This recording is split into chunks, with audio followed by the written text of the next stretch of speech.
इस वीडियो में हम कक्षा 9 का प्रश्नावली 12.2 का प्रश्न नंबर 2 को हल करेंगे। तो चलिए स्टार्ट करते हैं इस वीडियो को।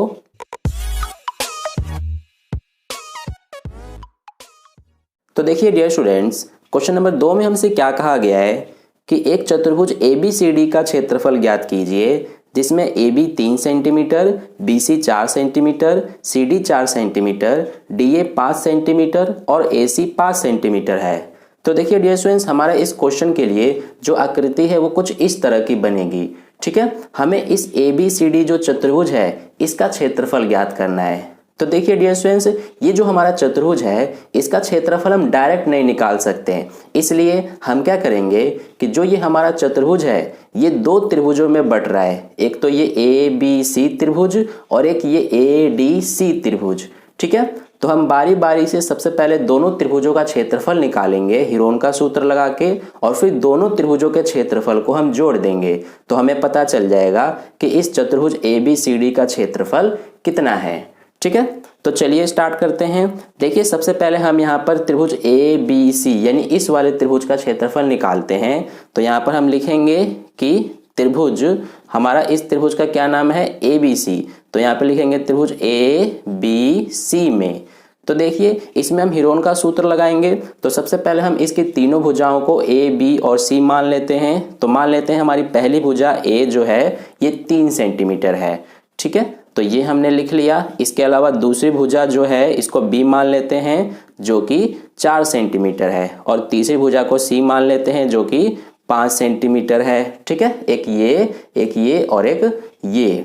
तो इस तरह से हो गया। अब देखिए हमें इस त्रिभुज का क्षेत्रफल निकालने के लिए हीरोन के सूत्र में सबसे पहले S की जरूरत होती है, यानी कि अर्ध परिमाप की। तो यहाँ पर सबसे पहले हम अर्ध परिमाप निकालेंगे। तो देखिए अर्ध परिमाप निकालने का क्या सूत्र होता है, A + B + C बटे 2। तो यहाँ पे हमारा A का मान कितना है 3, तो यहाँ पे लिखेंगे 3 + B का मान कितना है 4, तो ये हो गया 4 + C का मान कितना है 5, तो ये लिख दिया हमने बटे में 2। तो यहाँ से देखिए 3 + 4 7, 7 और 5 12, तो ये हमारा 12 बटे 2 कितना आ जाएगा 6। ठीक है, तो इस तरह से हमने S का मान निकाल लिया 6। अब देखिए हम इस त्रिभुज का क्षेत्रफल निकाल लेते हैं। तो यहाँ पर हम लिख लेंगे कि त्रिभुज ABC का क्षेत्रफल, और इसमें हम हीरोन का सूत्र लगाएंगे। तो हमारा हीरोन का सूत्र क्या होता है त्रिभुज के क्षेत्रफल के लिए, ये होता है S - A, S - B और S - C।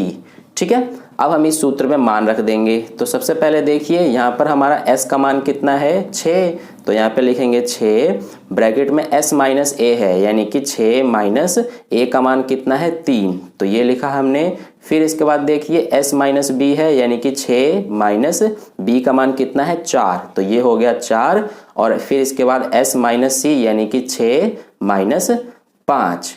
ठीक है, अब यहाँ से देखिए इसको आगे सॉल्व करेंगे। अब हम ये हमारा हो जाएगा 6, ये 6 - 3 कितना बचेगा 3, इसके बाद यहाँ पर 6 - 4 है तो ये बचेगा 2, और ये 6 - 5 है तो 1 बचेगा। ठीक है, अब देखिए यहाँ पर अब हम क्या करेंगे कि इन सभी के गुणनखंड लिखेंगे और इनको वर्गमूल के बाहर करेंगे। ठीक है, तो देखिए यहाँ पर हमारा जो ये 6 है, 6 को हम इस तरह से लिख सकते हैं 2 × 3, क्योंकि 2 और 3 का गुणा करेंगे तो वापस से 6 ही आ जाएगा। इसके बाद ये हमारा 3 है, इसके गुणनखंड नहीं बनेंगे, इसके अलावा 2 का भी गुणनखंड नहीं बनेगा, और ये हमारा 1 का भी। ठीक है, अब देखिए इनमें से किस किस के जोड़े बन रहे हैं। तो यहाँ पर आप देख सकते हैं ये हमारा 3 का जोड़ा बन रहा है, इसको हम वर्गमूल के बाहर लिख लेंगे एक बार। इसके अलावा इस 2 का भी जोड़ा बन रहा है, इसको भी हम बाहर लिख लेंगे, और 1 को हम नहीं लिखेंगे क्योंकि 1 को किसी भी संख्या से गुणा करते हैं तो वापस से वही संख्या आती है। ठीक है, तो यहाँ पर देखिए 3 और 2 का गुणा करेंगे तो ये आ जाएगा 6, यानी कि इस त्रिभुज ABC का क्षेत्रफल कितना आ गया 6 सेंटीमीटर स्क्वायर। ठीक है, तो इस तरह से हमने इस त्रिभुज का क्षेत्रफल निकाल लिया। अब हम निकालेंगे इस ADC त्रिभुज का क्षेत्रफल, और इसका भी क्षेत्रफल हम हीरोन का सूत्र लगाकर ही निकालेंगे। तो सबसे पहले यहाँ पर हम लिख लेते हैं ये हमारे त्रिभुज का क्या नाम है, त्रिभुज ADC। तो यहाँ पे लिखेंगे त्रिभुज ADC में तो देखिए इस त्रिभुज का क्षेत्रफल निकालने के लिए सबसे पहले हमें ए, बी और सी लिखना पड़ेगा। तो यहाँ पर हम ए का मान मान लेते हैं यहाँ पर 5, बी का मान ये भी 5 और सी का मान ये 4। ठीक है, तो यहाँ पर हम लिख लेते हैं ए बराबर हमारा हो जाएगा 5 सेंटीमीटर, बी बराबर हो जाएगा हमारा 5 सेंटीमीटर और सी कितना हो जाएगा 4 सेंटीमीटर। ठीक है, तो इस तरह से ये हो गया। अब हमें इस त्रिभुज का क्षेत्रफल निकालने के लिए सबसे पहले अर्ध परिमाप निकालना पड़ेगा। तो यहाँ पर हम अर्ध परिमाप निकाल लेते हैं। तो अर्ध परिमाप निकालने का क्या सूत्र होता है, a प्लस बी प्लस सी बटे 2। तो यहाँ से देखिए ए का मान कितना है 5 प्लस बी का मान भी 5 है और सी का मान 4 बटे में 2। तो यहाँ से हमारा 5 और 5 10, 10 और 4 14 बटे 2। ये कितना आ जाएगा हमारा 7, यानी कि हमारा s का मान कितना आ गया 7। अब यहाँ पर हम इस त्रिभुज का क्षेत्रफल निकाल लेते हैं। तो देखिए हमारे इस त्रिभुज का क्या नाम है, त्रिभुज ADC। तो त्रिभुज ADC का क्षेत्रफल यहाँ पर हम निकालेंगे। तो इसके लिए क्या सूत्र लगाएंगे, हीरोन का, यानी कि √s, s minus a, s minus B और s माइनस सी।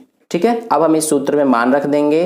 तो यहाँ से देखिए हमारा s का मान कितना है 7, तो ये लिखेंगे 7, ब्रैकेट में s माइनस a है, यानी कि s का मान है 7 माइनस a का मान कितना है 5, तो ये हो जाएगा 5। फिर इसके बाद s माइनस बी, यानी कि 7 माइनस b का मान भी 5 है। फिर इसके बाद s माइनस सी, यानी कि 7 माइनस c का मान है 4।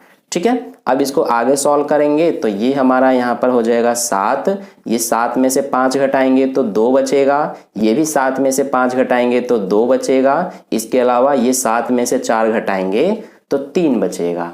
ठीक है, अब देखिए इन सभी को आगे हम क्या करते हैं, वर्गमूल के बाहर लिखते हैं। तो वर्गमूल के बाहर लिखने के लिए सभी के हमें जोड़े बनाने पड़ेंगे। लेकिन यहाँ पर आप देख सकते हैं कि 7 और 3 का जोड़ा नहीं बनेगा, क्योंकि इनके गुणनखंड भी हम लिखेंगे तो वापस से यही आएंगी। ठीक है, क्योंकि यह अभाज्य संख्या है पहले से ही, 2 का सिर्फ जोड़ा बन सकता है, इसलिए हम इसको सिर्फ वर्गमूल के बाहर लिखेंगे। और 7 और 3 का जोड़ा नहीं बनेगा तो इसको हम वर्गमूल के अंदर ही लिखेंगे, गुणा करके 7 या 21।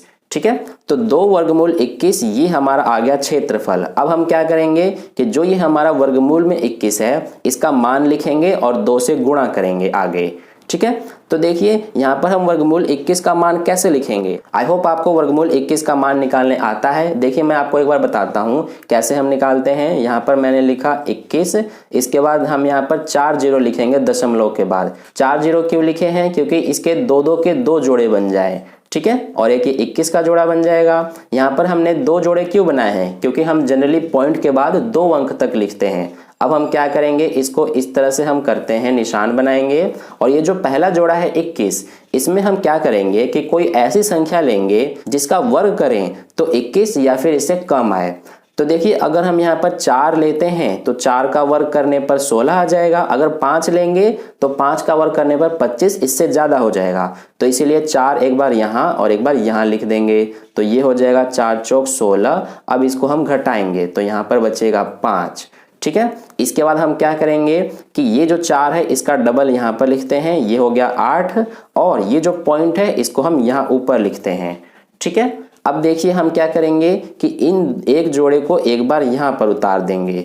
तो ये हो गया 500। अब 8 के साथ हम कोई ऐसी संख्या लेते हैं जो इसके साथ लिखें और वही सेम संख्या के साथ गुणा करें तो 500 या फिर उससे कम आ जाए।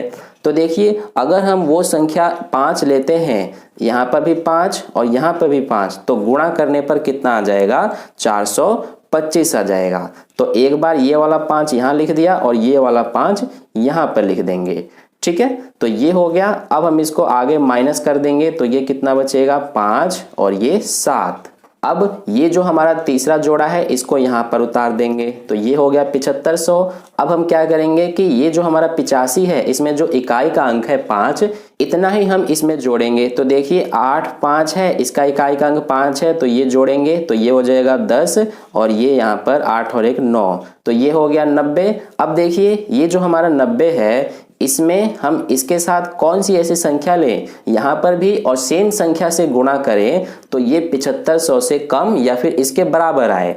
तो देखिए अगर हम 8 लेते हैं, यहाँ पर भी 8 और ये भी 8, तो गुणा करने पर कितना आ जाएगा, ये हमारा आ जाएगा 7264।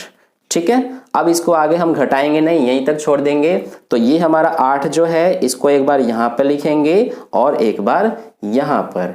ठीक है, तो ये आ गया 4.58। अब यही हमारा पॉइंट के बाद 2 अंक आ गए, तो यही मान हो जाएगा वर्गमूल 21 का। ठीक है, तो अब हम क्या करेंगे कि 4.58 जो आया है हमारा, इसका अब हम 2 से गुणा कर देंगे। तो ये हमारा 2 गुणा 4.58, ये हमारा 4.58 क्या है, ये वर्गमूल 21 का मान है। आई होप अब आप किसी भी वर्गमूल संख्या का मान निकाल सकते हैं।